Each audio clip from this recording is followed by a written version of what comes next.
So welcome everybody to the Northeast New York. It is super freezing over here. So in the New York upstate winter, well, what we have over here is the snow.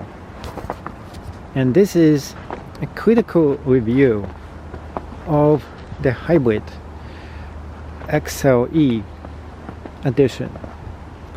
One of the biggest issues with this vehicle is that it is a hybrid. And if you're buying this for the winter, be warned. There's a few problems with it.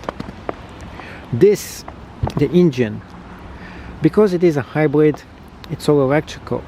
Because of that, it doesn't heat up very well, and it has problems with getting rid of the ice. One of the things I also noticed is the following. Right here, there's a huge hole, and all around here, just a big place for a lot of water to accumulate, especially when it comes to ice and snow. So this is something I wasn't expecting with this vehicle. Also, the windshield itself is very fragile. They are not made as they used to. And you can see right there, chip mark. It got hit by something. And this one right here, you can see right there, it cracked.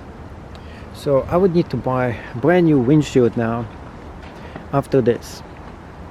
A few other things about the hybrid is that in the winter it doesn't start very well. It took me a few efforts to just get it to turn on because it is a hybrid. Now, some slim things that I dislike about this whole entire design is just the way this actually looks right here. You can see it. There's two different lines right there. I don't know why they did this. I just dislike it. Another thing is this roof rack. There is no roof rack on this version, but it still has this metal that just sticks out. I wish it was just sticking inside because it makes it so much harder, and this is the whole entire design, to reach over here and get rid of the snow in case you need to. This is another big issue. Another one is this.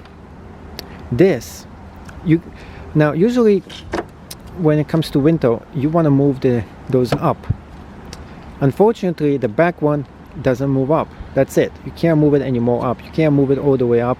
So in case of an ice storm, it's not gonna get damaged. That's another thing that I don't actually like about this. A few other things, and let's go into here, is this is another one. It's a little bit harder for you to do this. So we have one key only in case anything ever happens and you need to use the key. Well, this is the only one we can use. So it's not a big deal, but it could be a big deal for some people. Another one is how this actually sticks out. You can see right here, it doesn't stick all the way out like in a Subaru, it will stick a lot more. So if you need it to stick all the way out, it's not going to do it for you. And it makes it a lot harder to put things in here. Let's open this up. I'll show you. Same deal here. See, it doesn't actually stick all the way out. So if you need to put some big things in here, it's much harder. Now this one, some people have been talking about, and the grip is okay. I think sometimes if you have a big hand, it might be a little bit harder for you to close the door. Let's close the door up.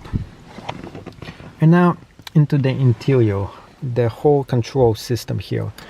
A little bit confusing is that a lot of essentials are right here. And I wish those essentials were not actually right here and were in another location, because it's kind of hard to see and to find them.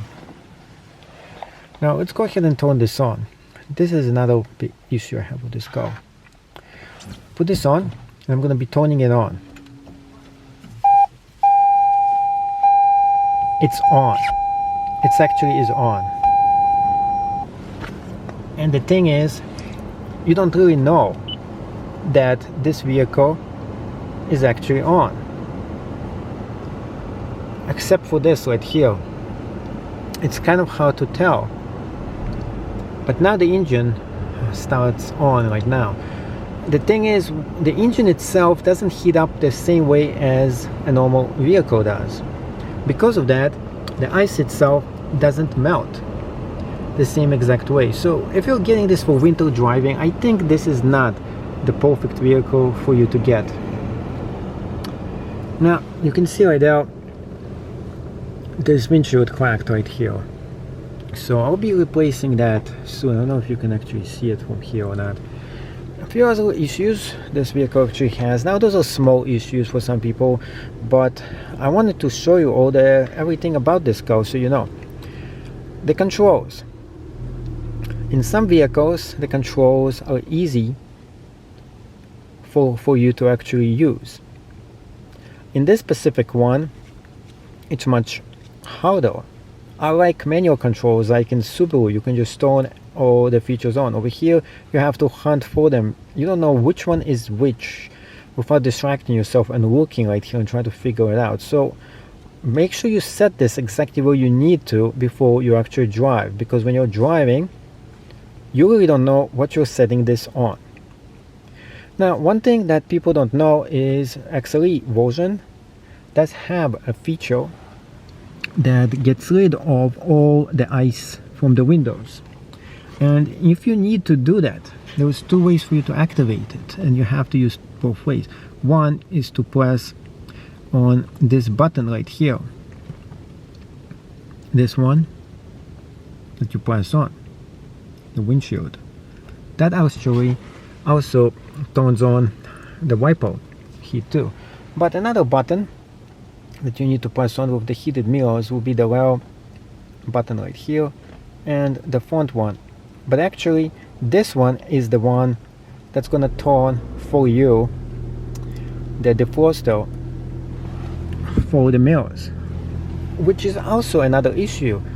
It doesn't say anywhere in the manual that it's gonna actually do it.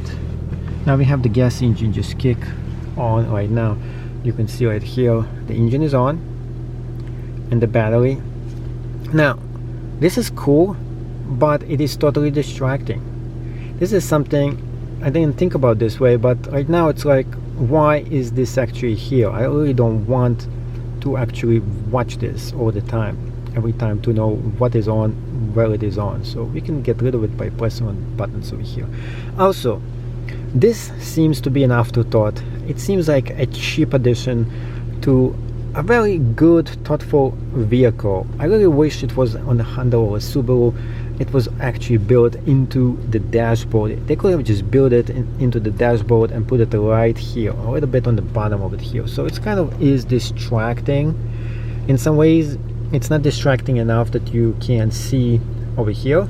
But in other ways, it just seems like this tablet, I just wish sometimes you just can pull it down or just put it right inside. It just feels like I wanna push this in or do something to it, and you can't. It's not movable. It's fixed right in here. Another thing is this probably, if somebody really hits it really hard, I bet this thing would break. I don't know how much force it would take, but something for you to keep in mind. The car is spacious. It is big. Those are kind of the small tweaks that I have, and one of the biggest tweaks I have, especially at night, is that I'm used to pressing on this for the lights to be on. It doesn't work this way. You have to press on this for the light to be on, which is cool in the regular day. But at nighttime, you can't see this. So it's very hard for you to press on the correct one over here and to turn this on. I really wish you just press on this instead and it would just turn on. One more very small thing is the sunglasses holder place. Now some vehicles don't have it. This one does. It is a little bit running on the small side as well. Second thoughts about this vehicle. I do hope that you do enjoy this car. It has a lot of very cool features and things like it, and this is just the most critical review of this vehicle in case you want to see what are some things that an actual owner thinks about this vehicle, and if you should or you shouldn't get this for yourself, in case you're thinking about and a little bit on the fence. Thank you so much for watching, and hopefully if you did enjoy this video, please subscribe to this channel, and see you in another video review